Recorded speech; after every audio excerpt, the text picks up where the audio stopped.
The fourth criterion is in relation to market position and industry dynamics, market conditions.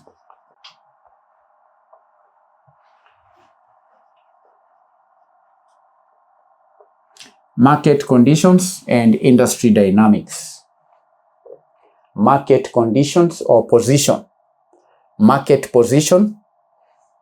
This is market position and industry dynamics. Market position and industry dynamics.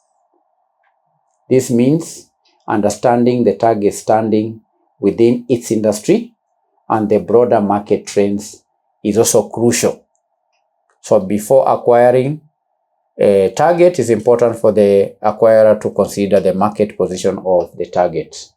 Market position of the target. And when analyzing the market position and industry dynamics, the acquirer has to check the market share. What is the market share? What's the market share?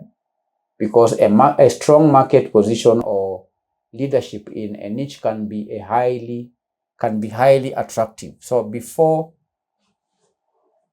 acquiring a target, the acquiring company has to check the market share of the target in the industry in which it operates. 2 is growth potential. That is the target. That means that the target company has to consider the growth potential of the target. The acquirer has to consider the growth potential of the target. Does the target operate in a growing or emerging market segment or not? Because if it operates in an emerging market segment, then that offers great future prospect.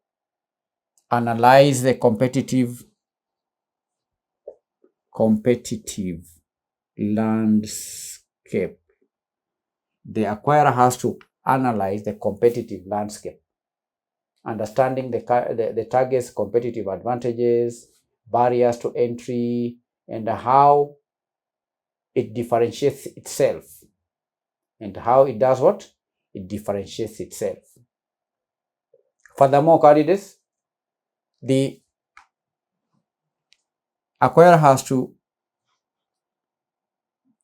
keep in mind the regulatory framework of the target, the regulatory environment. Are there minimum regulatory hurdles?